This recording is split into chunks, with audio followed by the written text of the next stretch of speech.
In my last literacy lesson, I talked about Bloom's taxonomy, and how we go from the lower order thinking skills to the higher order thinking skills.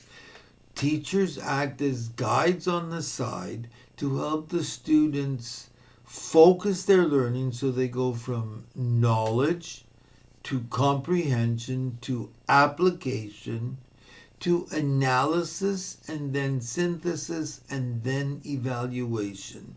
So they are deepening their learning and going beyond the surface to conceptual development.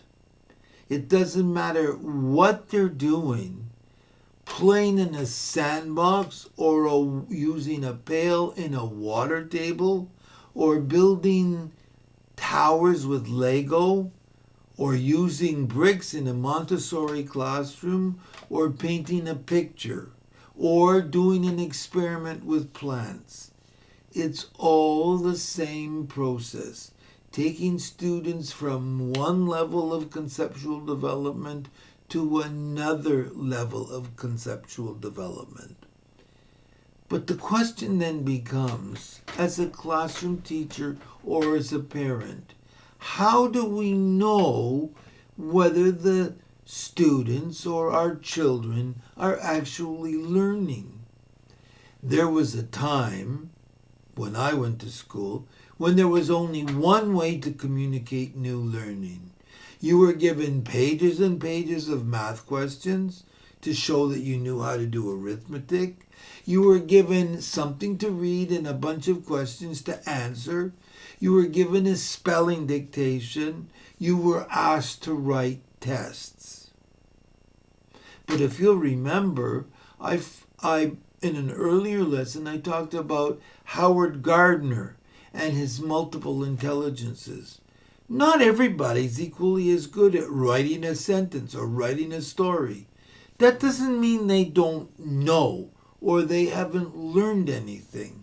They just don't know how to communicate their learning on paper. So what we're going to talk about for a few minutes today is, how do children communicate to us their new learning? There was a time when we had students do projects, and they had to do research on a topic and then write their project. Do their project, do the written work, and draw pictures. I remember in grade 4, I did a project on Mexico, and I took all my National Geographic pictures.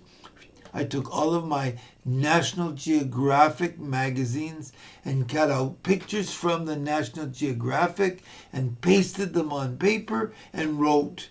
I looked at the pictures, I read what they said in the magazine, and I wrote. My project was done. But did I learn anything? Zilch. I remember asking my students to do speeches about something that they were interested in. And so many of them, because I told them they could write about their pets, so many of them ran to the encyclopedia, pulled D for dog, C for cat, G for gerbil, P for parrot, H for horse, and they feverishly wrote out everything that they read, line for line, word for word. Did they learn anything? Zilch. Today, the trick is to ask students how they can demonstrate their new learning. There are all kinds of options. There are all kinds of ways. In grade 8 at one school, I had to teach them about the various land habitats on the planet. Grasslands and jungles and steppes and prairies.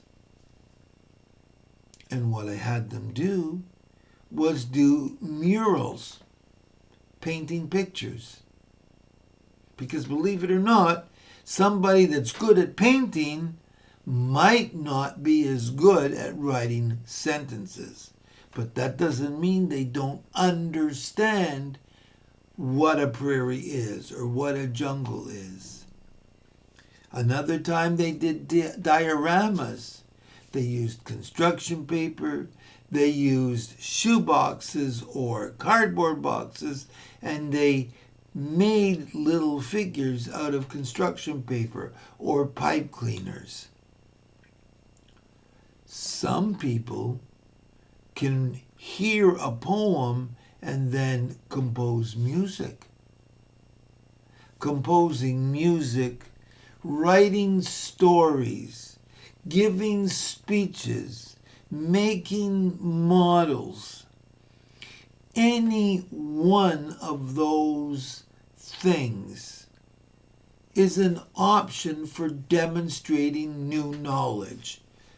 The trick is not to have them just make something or draw something or say something. They have to be able to answer questions. They have to be able to explain what it is they're showing. So you do a project on trees, and you want them to talk about the different kinds of trees, the different root systems, the different kinds of trunks, the different kinds of leaves, whether they grow in the shade or they need the full sun, and so forth. And you tell them that they can tell everybody about their new learning in any number of ways. You give them the options, and then you ask them, have you got any other ideas?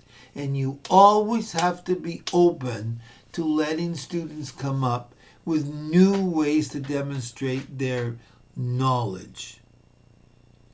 One of the first ways I applied this was when I did book reports. For several years running, my reading program involved my students having to read a book every month and then doing something to demonstrate to the class what they learned by reading the book. They chose the books as long as they were challenged a little bit by the reading. They couldn't read easy reading books in grade 4 or grade 5. They had to read something more grade appropriate or age appropriate. But I had kids interviewing, one person interviewing the author and asking questions about the book, like in a TV program. I had others making videos, or writing a traditional book report or a book review, why you should read a book and what you might find enjoyable and what you might not enjoy in reading a book.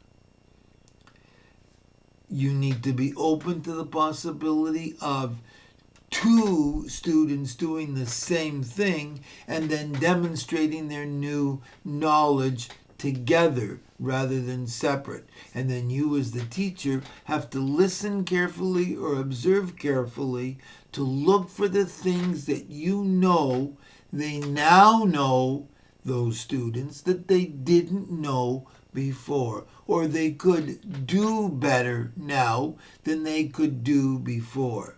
It's all about the new learning, showing you how much they've gone from one level to another, from the zone of proximal development, and how much they have developed in their conceptual development. Remember the days when we were in school and we did experiments, and we had to write up. The teacher did the demonstrating. We watched, the teacher talked, and then we wrote up the experiment. And the teacher marked our writing. They marked for neatness and pictures and the accuracy of the labeling. Chances are that the majority of students learned squat. And I mean that, squat, because they didn't have any buy-in. There was no interest in what was going on. They were going through the motions. But suppose you did an experiment and you explained to the children what was happening, the ingredients and the hypothesis, and then you ask them the questions. And you do it again so that you can ask more questions. And how could you change this experiment? And how might you apply what you've learned by looking at this experiment? You need to make sure that the children have opportunities to buy into their own learning. You don't define how they communicate. Let them define. What you need to do is you need to remind them they can't do the same thing each time. You can't let a child write a poem every time or write a report every time. You have to try and keep track so that they are forced to expand their repertoire of skills.